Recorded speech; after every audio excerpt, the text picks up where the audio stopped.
Good afternoon, everyone. Welcome to Monday here at the Northeast Georgia History Center. We're so glad you're with us. We wanted to take today's program to talk a little bit about the Vietnam War. Now, we only have about an hour, so I want to first say that there is no way we're going to be able to cover this incredibly complex time and this incredibly complex struggle in its entirety in this hour. I just want to give you a brief overview, give you a little bit of information on what caused the war, the progression and the outcome of the war, and some of the experiences and the equipment of the individual soldier. That's what I have behind me here. So, the Vietnam War, of course, this takes place, depending on how you begin the count of the beginning, as early as 1954. But really, Vietnam, or French Indochina, was its own country after World War II. As part of the settlement of World War II, Japan had invaded what is today Vietnam and had sent soldiers in there to occupy the territory. When they were defeated in World War II, the French, the allies of the Americans and the British and the Soviets, were given this part of the country as a colony. So this was a French colony here, and that's why it got the name French Indochina. And they stayed there until about 1954. The problem with French rule is that, of course, the people of Vietnam wanted to be independent. They desperately wanted to be independent, just as most colonies did after the end of World War II. There was a force in Vietnam called the Viet Minh, which was sort of a guerrilla force that fought against French forces, and they were able to begin surrounding the French armies and eventually caused them one by one to surrender until the last French army at Dien Bien Phu, a town in the northern part of Vietnam. The army was surrounded, it could not be resupplied, and as a result they surrendered. Now what happens is, after the French pull out or leave French Indochina, it is agreed to divide the country in two. The northern part will become a socialist communist government, and the southern part will become a democratic government. These are at least the ideas that were put forward. So what you end up with in the 1950s is a North and a South Vietnam, two separate countries, two theoretically independent countries, but of course they want to be one, and the forces in the North and in the South have different ideas of what the government should be once that country becomes a unified part. So both sides are going to fight not only to unify the country, but to set up their own decision of government within that single united country. The North Vietnamese and the South Vietnamese, of course, begin a war to try to settle this. And the communist forces in the North receive a lot of support from the Soviet Union and from China. And in the South, the United States, as the main democratic country, tries to offer help to the South Vietnamese in the struggle. And this eventually starts to build and build and build. What happens is, at first, in the late 50s and early 60s, the United States sends advisors. They do not send soldiers to fight at first. They're sending specialists to teach the South Vietnamese how to fight. And let me back up too and also put this in a larger global perspective. After the end of World War II, we enter what is called the Cold War. The Cold War is a time when the forces of the communists, especially the Soviet Union, find themselves against and in conflict with the Western forces, the United States, England, and France. There were former allies in World War II, but they have an ideological and a political and a military split. So all around the world, these two main forces are trying to set up different ways that they can take advantage of the other. And one of the places they do this is in the former French Indochina, now North and South Vietnam. And the United States has this theory. It's called the domino theory. I'm sure many of you have played dominoes at home. You line the dominoes up, and then you hit one, and they go tuk, tuk, tuk, tuk, tuk, tuk, and they all fall down. The United States was afraid that if one country, if one domino is one country, that if one country became communist, then it would fall into the next country, and so on, and eventually all these small countries would become communist. The United States desperately wanted to prevent this, so they began sending aid to anywhere that they thought it might be a danger that this country was going to turn communist. So they began to send more and more aid to South Vietnam. Instead of just advisors, they began to send aircraft. They began to send artillery. They began to send pilots and soldiers to operate these aircraft and this artillery. They begin to send United States military supplies to the South Vietnamese. And what they eventually see happening is that the South Vietnamese may not be able to defeat the North Vietnamese. And so as a result, the United States begins to send combat troops. It begins to send not soldiers that are just supporting South Vietnamese soldiers. They begin to send United States soldiers whose job is to fight the North Vietnamese. Now, the North Vietnamese have two types of soldiers that are operating. They have the North Vietnamese Army. These are the actual soldiers. They all have the same uniform. They all fight the same, and they are part of North Vietnam. There are also soldiers in South Vietnam that we call guerrillas. They're not uniformed soldiers. They're sort of secret soldiers that don't go out and fight in standard types of combat. They sort of hide out. They hide amongst the civilian population. These are the Viet Cong. So the Viet Cong are guerrillas in the South, and they're very hard to find.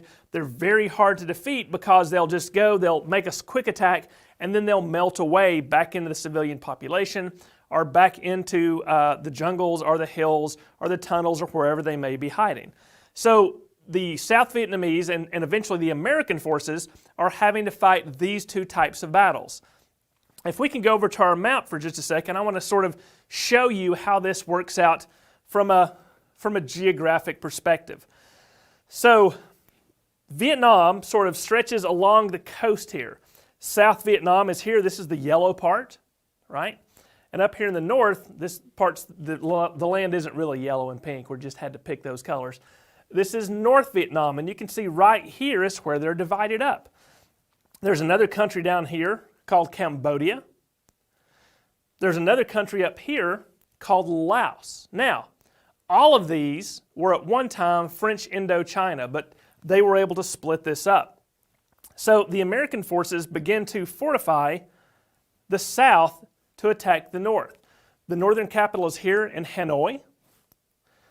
All the way down here, the southern capital is Saigon.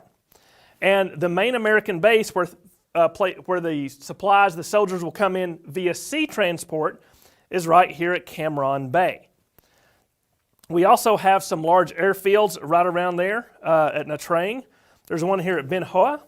There's one here at Chu Lai, and there's another one here at Da Nang. Now, the United States, as I said, is trying to fight the Vietnamese forces that are coming south, as well as the Viet Cong forces, and there's something called the Ho Chi Minh Trail, and I'll get to Ho Chi Minh in just a second.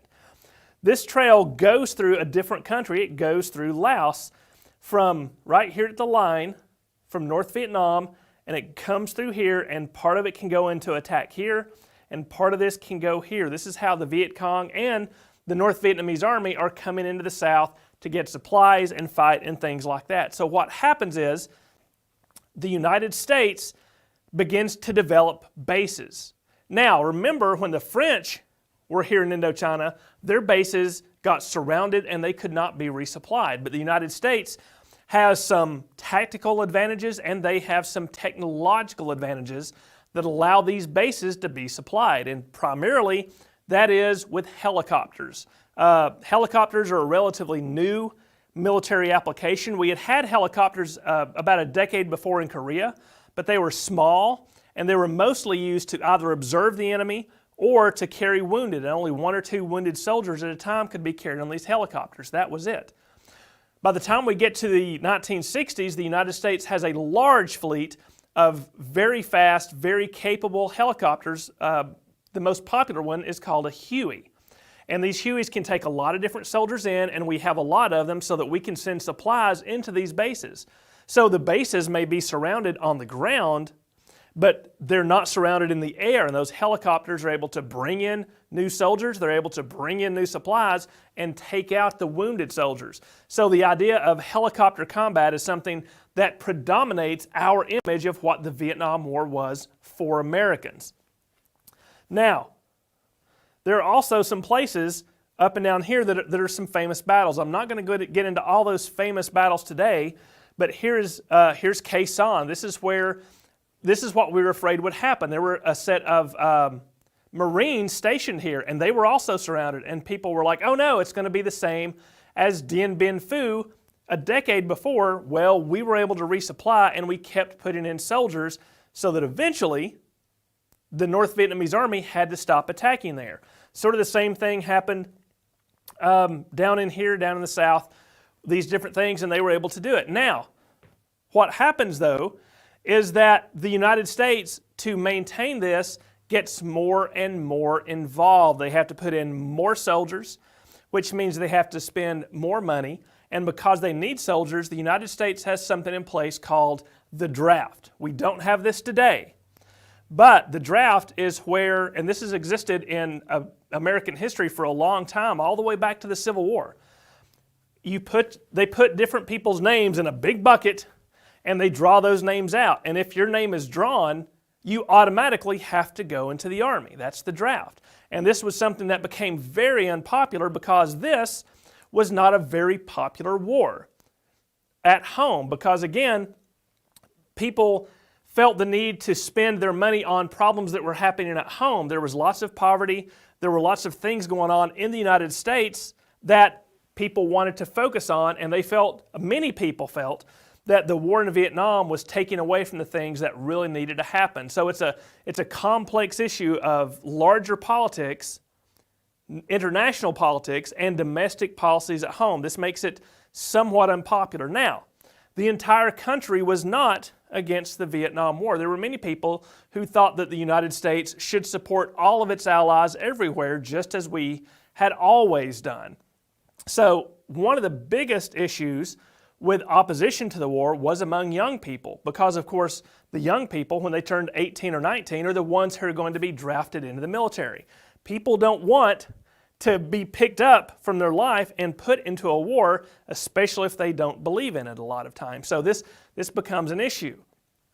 And the war in Vietnam, as I say, it's not popular at home, and it's very difficult to fight. They're fighting in very difficult terrain sometimes. It could be very dry and very hot in the summer. It could be very wet and rainy.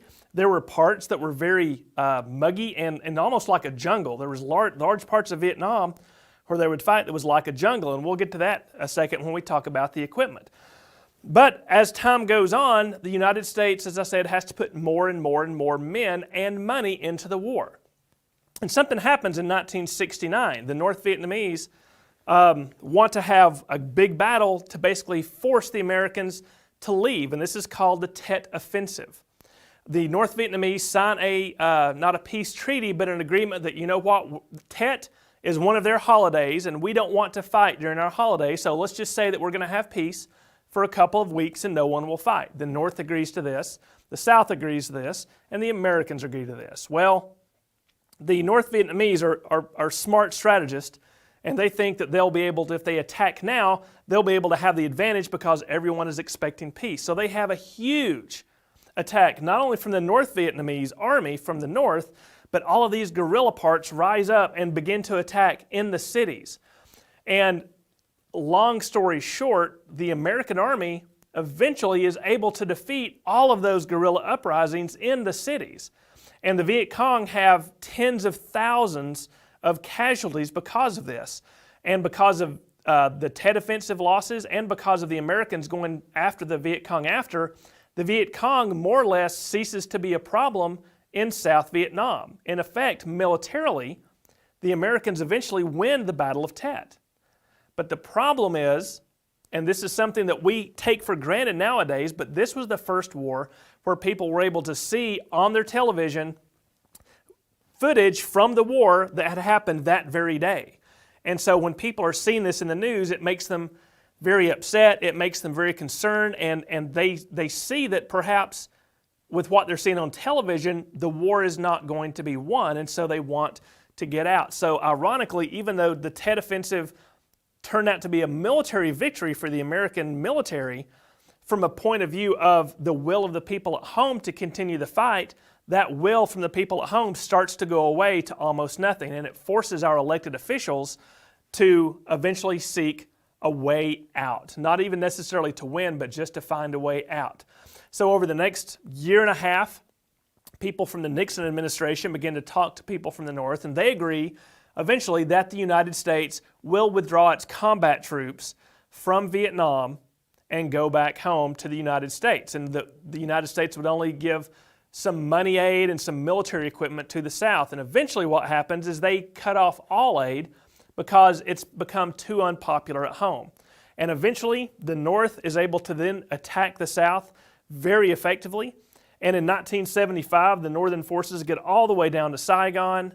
They take over the southern Vietnamese capital, and they are able to unite the country under a communist government. Now, the leader of the North was a fellow named Ho Chi Minh. He was very much a nationalist. That means he believed in Vietnam as his own country. And he had seen a lot of things. He was even, believe it or not, at the Treaty of Versailles in 1919. So by the time we get to the Vietnam War, he's sort of an old man, but he had been a diplomat and had been someone who supported the cause of Vietnamese independence for a long time. And he had been looking for anyone to help him and his country gain that independence. He asked the United States. The United States was not interested, unfortunately. He even wrote a Declaration of Independence for Vietnam that sounds very, very much like the Declaration of Independence that Thomas Jefferson wrote for us in the United States. But he eventually found support from communist countries such as the Soviet Union and China, and thus he decided to make his government modeled after them. That's why he wanted the support of the communists. That's why Vietnam eventually turned into a communist country. And so the Vietnam War technically ends in 1975. It does unify Vietnam, and for a long time after that, the country doesn't do too well, but then they enact some reforms, and today, economically, Vietnam is doing pretty well, and they've relaxed a lot of the bad things that tend to happen with a communist government in terms of oppressing freedom of speech and things like that. What did the Vietnam War do to the United States? Well, one thing it did is it gave us what we call the Vietnam Syndrome. It made Americans very afraid and very cautious to get into any sort of foreign war at all because we were afraid we would be sucked into something that we wouldn't be able to control or get out of, or would be expensive, or would cost too many lives for not enough of a gain, of an honorable sort of just war. So that happened. We also have the Vietnam War happening at the exact same time as the Nixon administration when they had the Watergate scandal. I won't go into that. Maybe that's a topic for another day. But between the Vietnam War and the Watergate scandal and a lot of the civil rights unrest that happens in the United States, Americans begin to lose faith in their own government. And it's an interesting twist. When you go back to World War I and FDR as president, the United States was not only very unified in the war that it was fighting against Japan and Germany, but Americans very much trusted and believed in their government to do the right thing for the people and on an international scale. By the time you get to post-Vietnam world in the 1970s, people don't have the faith in their government that they once did. They see it as corrupt. They see it as grasping and being too willing to become involved in overseas things that maybe they shouldn't be involved in. But it has a big effect on the United States and on the military. As a matter of fact, one of the biggest things that it did to affect the way the military operates is that in 1973, the United States does away with the draft. They say, we're not going to draft soldiers anymore. We're going to go to an army where everyone volunteers. It's an all-volunteer army. Interestingly enough, as soon as they did away with the draft, opposition to the actual conflict in Vietnam more or less went away overnight. Only about 10 to 12% of people were opposed to the war, but then, of course, we were out of the war and a lot of different aspects were going on internationally and within the United States. So in a nutshell, that's the course of the Vietnam War and some of the legacy. But what was it like to fight the war? What was it like to be one of those soldiers? Well, let's scoot over to this table and some of these items, and we can talk about some of the equipment and the uses of that equipment in the war. Of course, we've got that ubiquitous helmet. This is the same style of helmet that soldiers way back in World War II used. They used this type of helmet through World War II and Korea, and now they're using it in Vietnam, although now it has a cloth camouflage pattern cover on it. It still has the same inside. It has a little framework that sits on your head so it can sit on your head like this. And it doesn't stop bullets, but it can help with some exploding shrapnel and things like that, okay? So this weighs, about 7 or 8 pounds on a scale, but I've talked to guys who were in the Vietnam War and they said it sure got heavier the longer they had to wear it. So this was something that you're always going to see on an American soldier. This is the type of uniform that they're going to have. As I said, Vietnam tended to be very hot, very wet, and so this material that the uniform top is made out of is called poplin. It's called poplin ripstop, and I don't know if you can see, it's kind of got a little square pattern in it, in the cloth. Yeah, there we go, you can see that. So the cotton makes it cooler to wear, and that square pattern means that if it gets ripped or cut walking through all the underbrush and in the jungle, the rip won't keep going. It's ripstop. It'll stop the tear from happening. You also have what the military calls load-bearing equipment. That's basically just the suspenders and the belts and the pouches to carry your stuff, right? So we have the suspenders here that go over your shoulder to help with the weight. We have ammo pouches right here to carry magazines for the rifle here and here. They can each also have a grenade on each side. And they're going to carry as much ammunition for their rifle as possible. So they have these cloth bandoliers that hold a sort of a box magazine like that. And each one of these holds 20 rounds. So again, they're going to carry just as much of the ammunition on their person as they can. But of course that means things get pretty heavy. Something else that gets heavy when you carry it is water. So everyone's going to carry at least a couple of canteens. They may carry more because these soldiers sometimes are going to be going out on patrol that lasts a whole day. Sometimes it may be 2 or 3 days. So they're going to need to carry all the food, all the ammunition, and all the water that they're going to need. This is also the same pattern as the World War II canteen, but it's made of plastic, so it's a little bit lighter, right? It's a little bit lighter, and they also have to carry water purification pills because they can't just run to a water fountain or a sink somewhere. Let me go back and talk about the boot because we can't talk about the Vietnam War without talking about footwear. This is incredibly important. So, but that allows water to drain out of the bottom of the boot if they happen to get water in there. So they really think these through. These are actually called jungle boots, right? They're made specifically for that purpose. As I said, it's going to get really wet.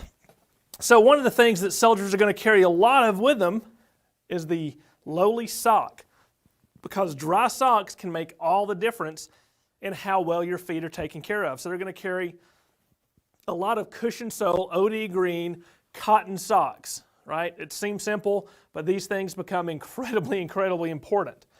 Now, the food I was telling you about, they're going to have something called C rations or combat rations. They're going to come in a box. You can see this one, meal, combat, individual, because the military loves to do things these ways. And inside this box is supposed to represent one meal.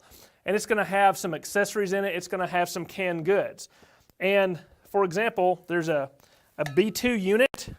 There's beef slices with potatoes and gravy.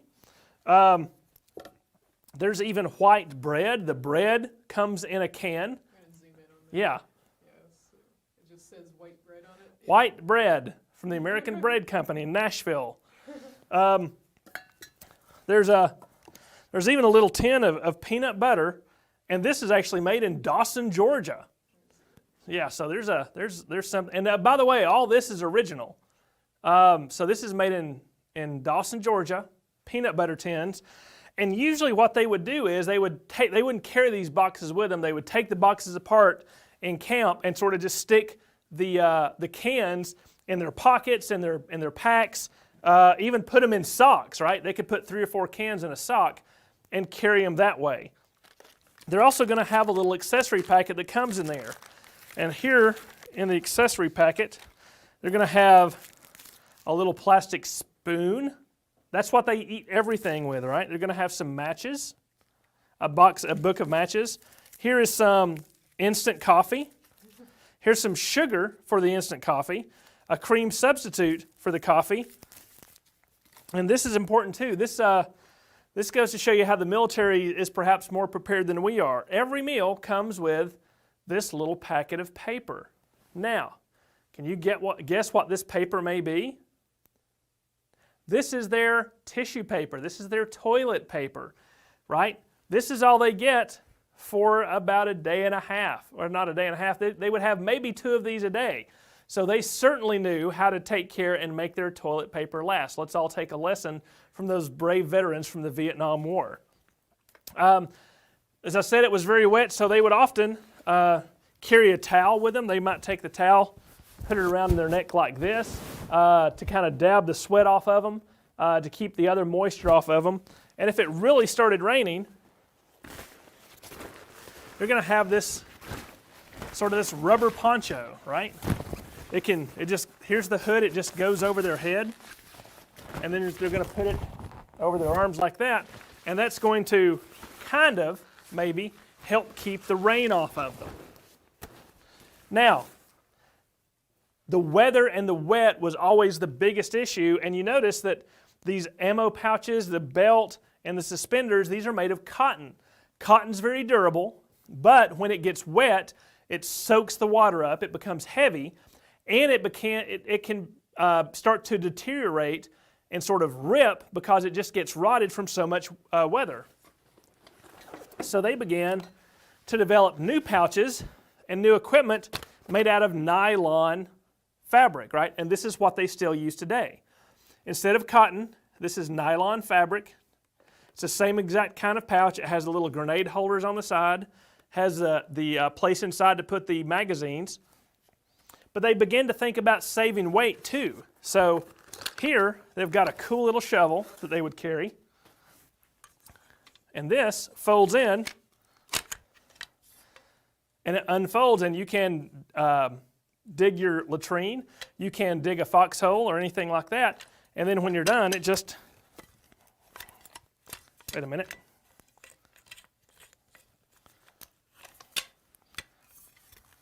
Folds back up, like that, and it can go in your holder. Now,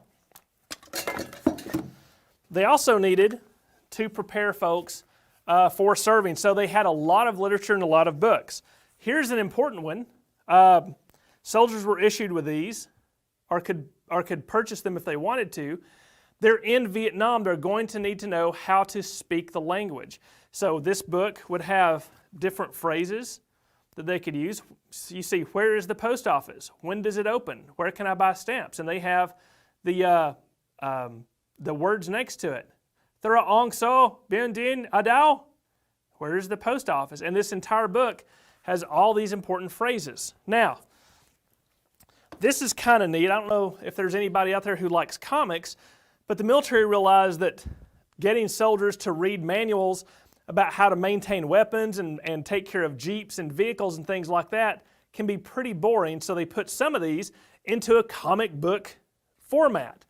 So here's one on operation and maintenance of the M16A1 rifle. And look how exciting this is. It's got great illustrations, right? It tells you how to take care of your weapon. It even has an attractive lady to show you how to take care of your weapon. So lots of different adaptability you see in the military at that time, from how they're training soldiers to how they're developing the equipment to how they're reacting to the tactics of the North Vietnamese Army and the Viet Cong. The United States Army, over this 10-plus year period when it's fighting the Vietnam War, goes through a lot of changes, and it goes through a lot of adaptation based on what's happening at home in the United States, based on what the equipment is, based on what the needs in the field are. It's actually a pretty good fighting force, but here's one of the problems they face. These drafted soldiers, they only have to spend a 1-year tour of duty in Vietnam. So you have this soldier, he joins up. It takes you about 3 to 4 months to train him, right? To train this soldier up. Then he goes to Vietnam, and he has to spend 365 days there. And if he's not wounded, if he's not killed in action, he gets a lot of experience and really gets good at his job. But then his year is up, and he doesn't have to stay. He can go back and spend the rest of his time in the Army somewhere else besides in a war zone. So what happens is you get this influx of soldiers constantly that are having to relearn all of the lessons that the veterans are don't necessarily get to translate to these young ones, and that causes a big problem. So it causes a lot of turnover in the Army that's not super effective. And again, a lot of these draftees, the ones who go into the military, they don't want to be in this war. They don't want to fight. And a lot of people at home don't want to be in the war. And what you have is a significant anti-war movement start up. And I've got a couple of really cool things here. You know, it was a big industry. So here is a poster from a local gathering speaking to the conscience of Atlanta on the war in Vietnam. And you can, I wish I knew what year this was. Unfortunately, they just have the date.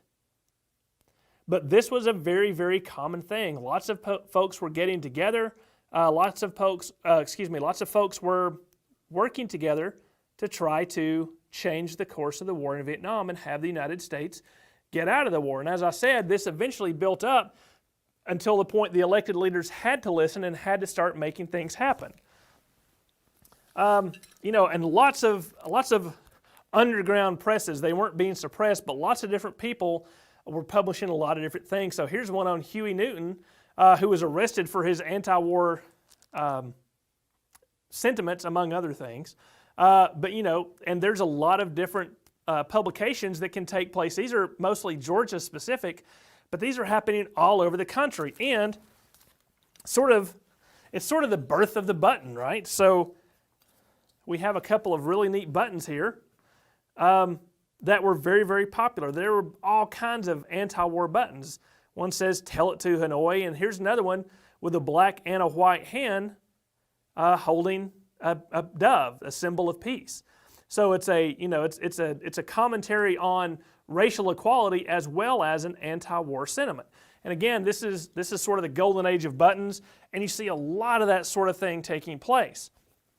And when the soldiers come back home, it's very confusing for them. We can't go into all the details about what it was like for returning veterans, but it's a very jarring experience for anyone who's had to serve in a combat zone to go from that zone and go back to the United States. And in World War II, sometimes it would take, most of them were coming back on a troop ship. So there were 2 to 3 months from the time they were fighting in Europe or in the Pacific till the time they got home.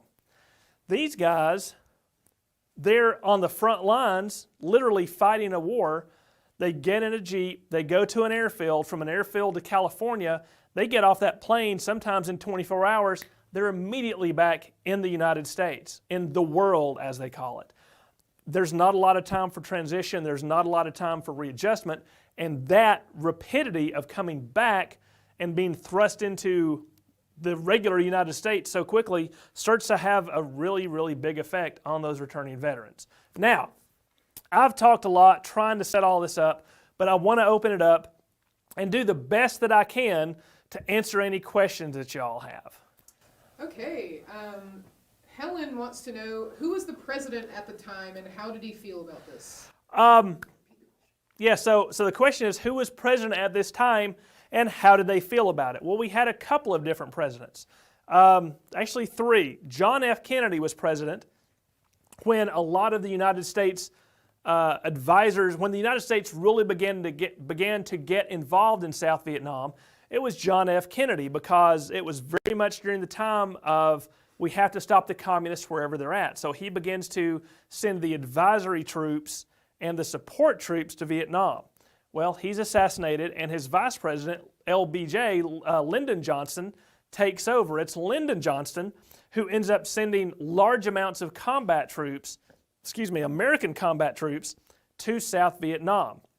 And he does not run for a second term. Instead, a fellow named Richard Nixon becomes president. Now, JFK and LBJ were Democrats. And as very often happens, when there's a lot of unrest at home, there's usually a switch of parties. So Richard Nixon is a Republican, and he gets brought into office on a wave of, let's do something about the Vietnam War. And he's the one who sets up a Vietnamization. In other words, trying to have the war become an issue for South Vietnam, not for the United States.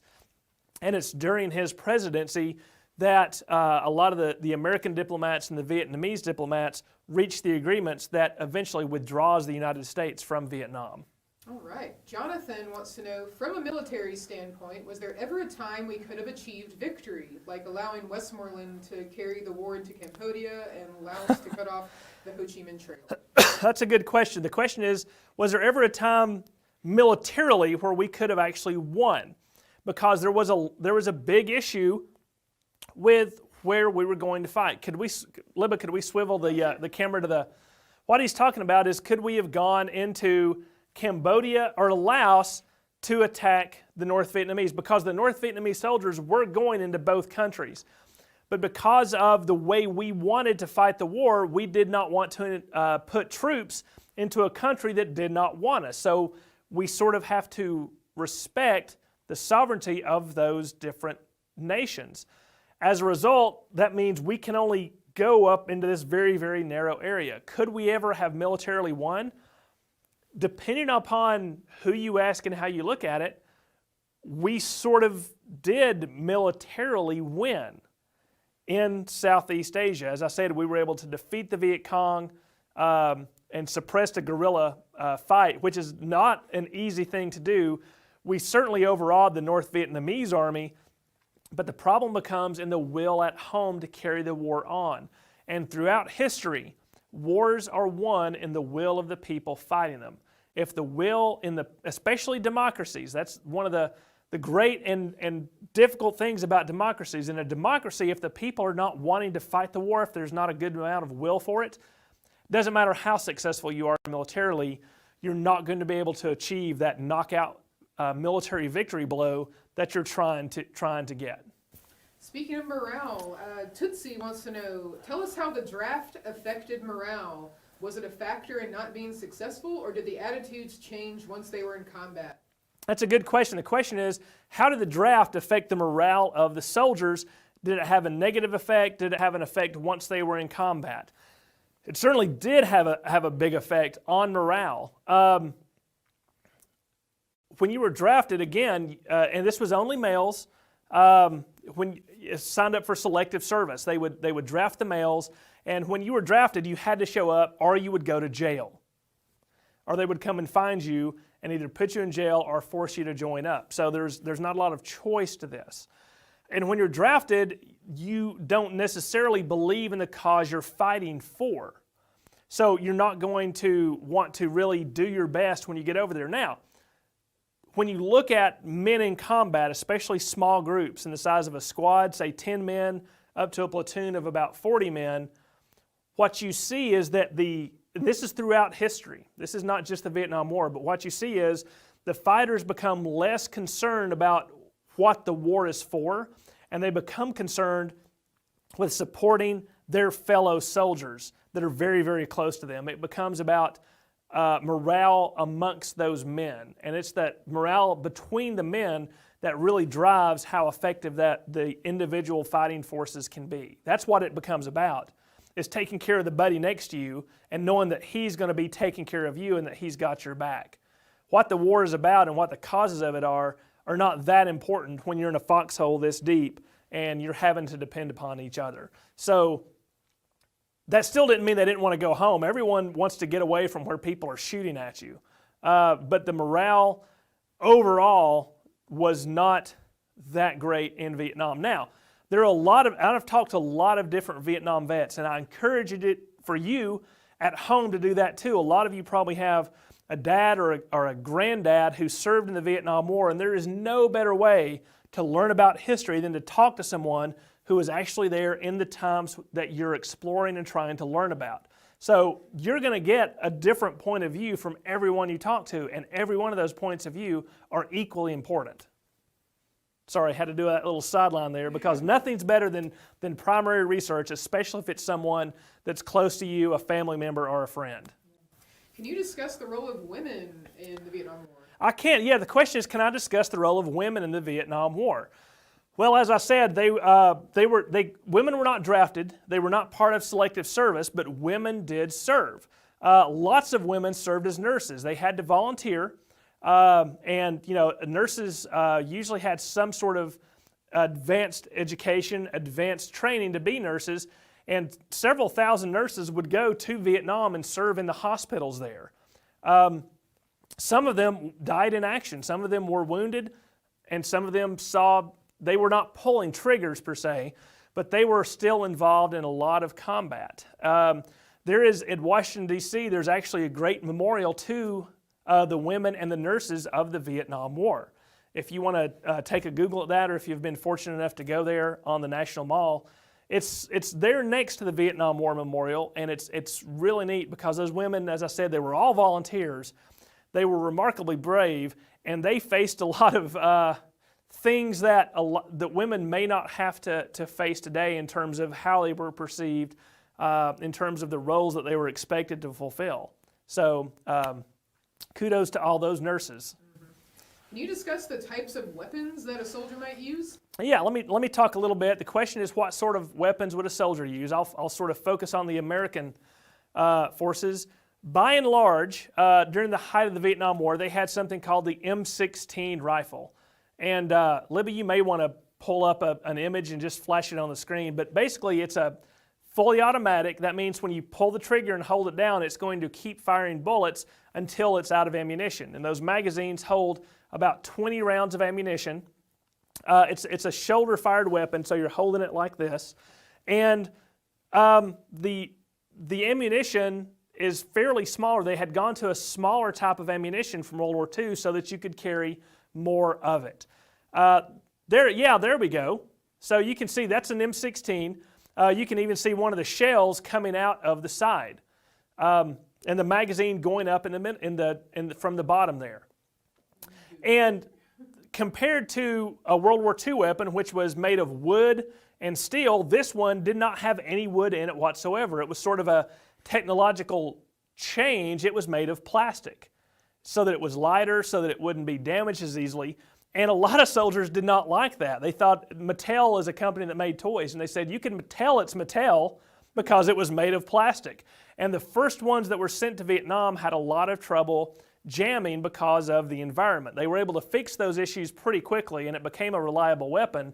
Now, it's something interesting. This is, even though the appearance of it has changed, this weapon, the way it works, the type of ammunition it uses, the type of magazines it uses, is still pretty much the exact same weapon our soldiers use today in 2020. It's like I said, they've changed some of the barrel lengths and some of the way they look, but that main part of the weapon and that main type of ammunition, it's the exact same. So something must have been right with it. All right. Next, we have, how long did it take to find the Ho Chi Minh Trail? Once this was discovered, what tactics did the U.S. use to begin fighting? So the Ho Chi Minh Trail, as I said, is a trail through Laos and part of Cambodia that could basically go around any American defenses because it was in another country. We still sent some soldiers across the national border to try to deal with the Ho Chi Minh Trail. We knew about it. We were pretty technologically advanced. We could fly over and look at it with high-quality cameras. We could take pictures. They were even able to drop special kinds of bombs that would be dropped from the plane, go into the ground, and then since when a large group of men were coming by, they could record the footsteps to let you know that they're there, and it would radio that information back to a base in the United States, or not in the United States, but in the United States controlled area. Very technologically advanced. But because they couldn't go into another country and just start shooting things up, they couldn't necessarily try to break that trail.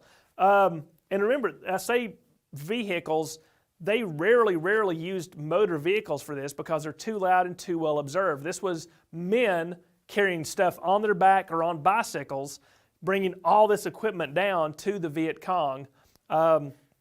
It was well worth it for the North Vietnamese, but it was a thorn in the side of the Americans because they could have easily closed it, but they would have had to breach international sovereignty and law to do that. Can you talk about anti-war celebrities like Jane Fonda during the time?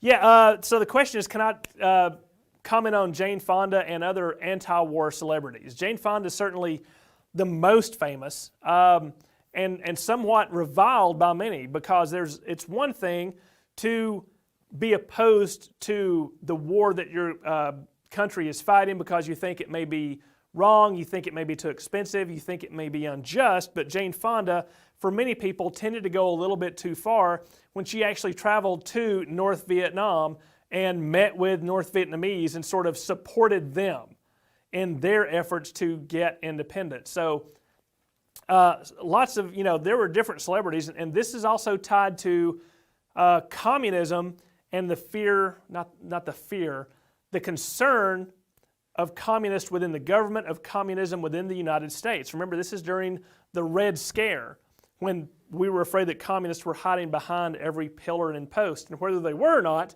that was a driving force in American politics and American society.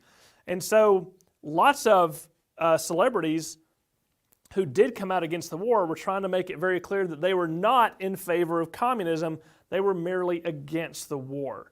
But the anti-war movement, in Vietnam, it's a little bit different. Right now, there are lots of celebrities that take up lots of different causes, and they get a lot of attention for it. But I think it's important to remember that during the Vietnam War protests, those were much more, as we say, grassroots driven. Those were driven by student bodies. They were driven by racial equality groups and things like that. It was very much a people's movement, and they did not rely so much on celebrity endorsement.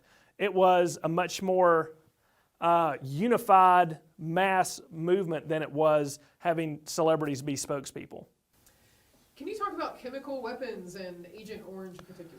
Yeah, so there were some chemical weapons used in Vietnam, not necessarily against people, because that was against the Geneva Conventions and things like that.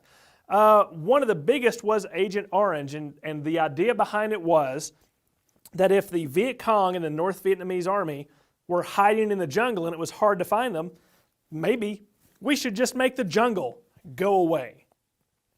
So Agent Orange was something that could be sprayed and would basically kill all vegetation where it was sprayed. And so there are pictures you can see before and after of areas where it had gone, where it just kills all the undergrowth and it's just bare ground. Of course, that's an environmental disaster.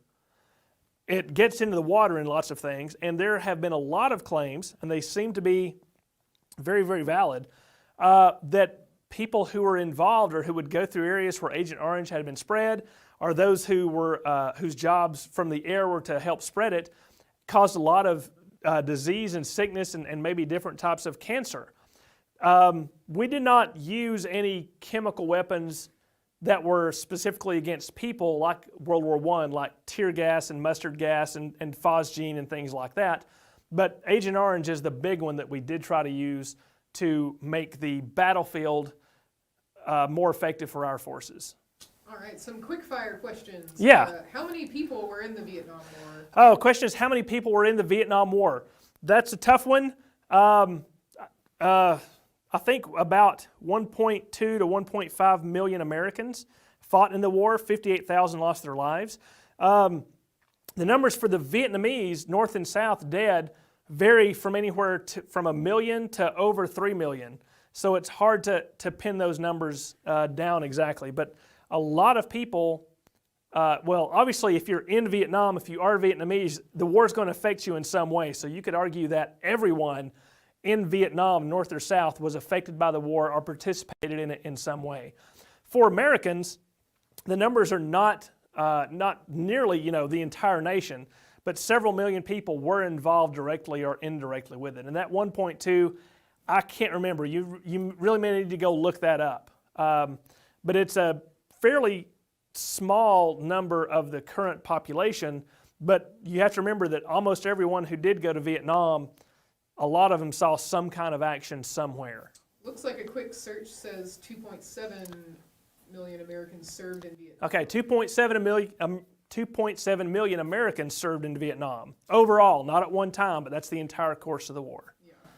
And when did the Vietnam War end? Can you talk about the conclusion? Yeah, the Vietnam War ended in 1975 when the North Vietnamese forces conquered South Vietnam and took over its capital of Saigon. the United States officially withdrew all of its soldiers and all of its involvement in 1973. Do you know what percentage of soldiers were drafted?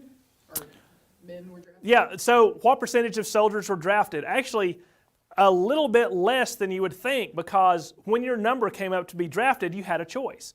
You could be drafted and they would tell you where you were going to go and you had no say in it. Or if you knew you were about to be drafted, you could actually go volunteer and sign up for the Army, and you might have more of a choice in what you were going to be assigned to, what your job was going to be, things like that. So I want to say only about a third of the American Army was drafted per se, but a lot of them signed up so that they could avoid being drafted and have some choice in how they would serve. Okay. And was trench warfare common? Trench warfare was not common at all in Vietnam. However, the Vietnamese, the Viet Cong, did use a series of tunnels, and these tunnels became legendary because this is how they would hide, this is how they would be able to get out of sight of the Americans. And when I say tunnels, some of them are only big enough for you to crawl through. Some of them are the size big enough to have a small hospital inside of. So they would have these underground tunnels, these underground bunkers that were very effective, but not necessarily trench warfare. Melissa wants to know, what is the pipe thing on the uniform? Oh, the pipe thing on the uniform. This is a flashlight. I don't think I have any batteries in it, but this one has a red lens because a lot of those tunnels, for example, if someone had to go down into a tunnel and find out what was there, all they might have is this flashlight and a pistol. That's going to be their only weapon going into a small tunnel. Absolutely, for me at least, terrifying. But soldiers are going to carry all kinds of equipment like that with them that they may need. And we have a request to see the paper ration again. Oh, yeah. There we go. The toilet paper ration. It's not a lot, to give you an idea of how much that is and how big it is. Yeah. So, were there any naval battles?